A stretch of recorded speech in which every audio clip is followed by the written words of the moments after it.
Good day, everyone. We are the researcher. I am Erica Agricola. I am John Oliver B. Barde.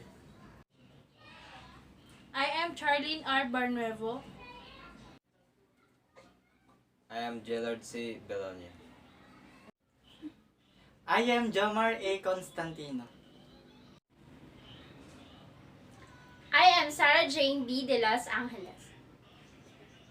I am Syra A. Rodrigo. In introduction, we have the statement of the problem. The first one is what are the profile of the students in terms of age, sex, and major. Number 2, what is the level of satisfaction in attending lectures on online learning in terms of interaction and student engagement. For number 3, what are the obstacles that often found during online lectures in terms of internet connections, course organization, and also the gadget. For number 4, is there significant differences in the satisfaction of students in terms of when they are grouped according to sex? And number 5, based on the findings, what are the plan of action may be proposed to enhance the development of online learning? School significance of the study. School administration. The findings of the study would provide them with the vital information about how to improve the system asynchronous teaching modality. Teachers. This study would be a great help for them to improve the synchronous teaching modality. Students. This study would help the students by encouraging them to actively participate in asynchronous classes. Future researchers.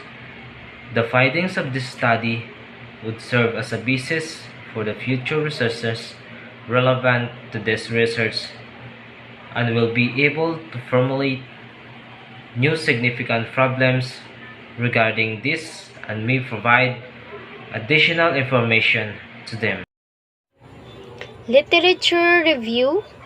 First is satisfaction with online learning. Next is interaction, academic self-efficacy, student engagement, internet connection, course structure, and gadget. So now let's proceed with the methodology. First is method of research use. This study will use the descriptive method of research in order to achieve its main objective, since we will use a survey.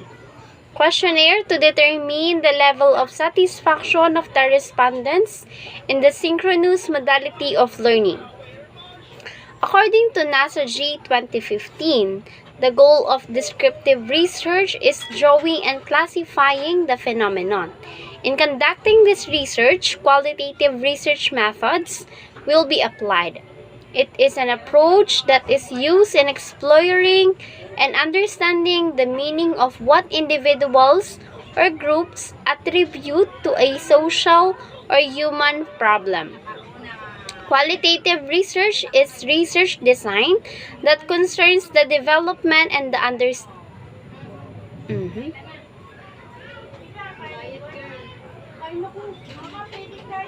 Qualitative research is research design that concerns the development and understanding of social phenomena. It can be used to investigate the participants' opinion about social phenomena. It means that qualitative research is an approach that focuses on understanding the social phenomena among individuals or groups. Source of data. The respondents of the study were 202 third year of Bachelor of Technical Vocational Teacher Education of the Marikina Polytechnic College. The researcher will use a simple random sampling technique. Random select a subset of participants from a population of each of them an equal chance of being selected. For data gathering instrument, the researcher will use a questionnaire checklist to gather the needed data for this study. This will be validated and checked by the experts The checklist will be used to elicit the evaluation of 202 respondents of third-year Bachelor of Technical Vocational Teacher Education. There will be composed of 3 parts. The first part is intended to identify the profile of the student in terms of age, sex, and major. The second part will measure the level of satisfaction in attending lectures in online learning in terms of interaction and student engagement. The last part will focus on the obstacle often found during online lectures in terms of internet connection, course organized, and gadget.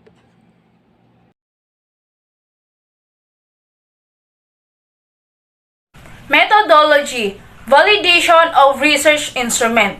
Before sending the questionnaire to the respondents, the content of the instrument must be validated by the panel of experts in the field of research.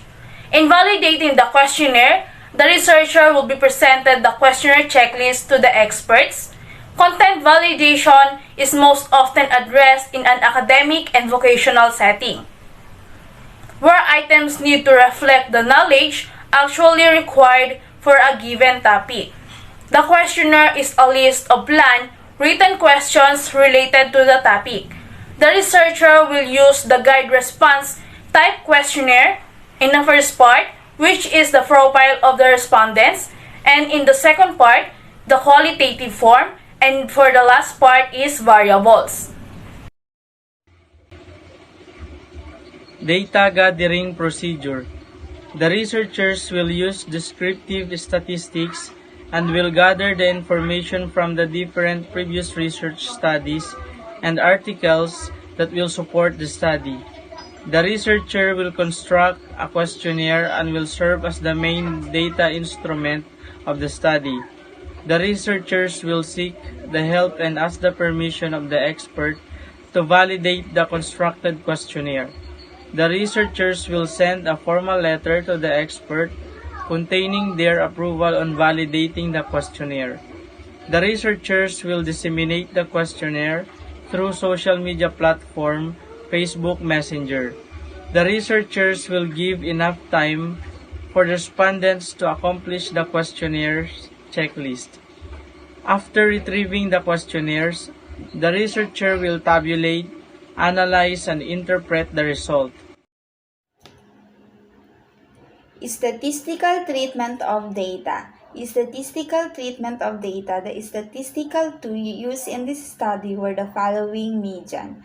This will be used to determine the differences between satisfaction of the student in terms of when they are grouped according to sex, male or female.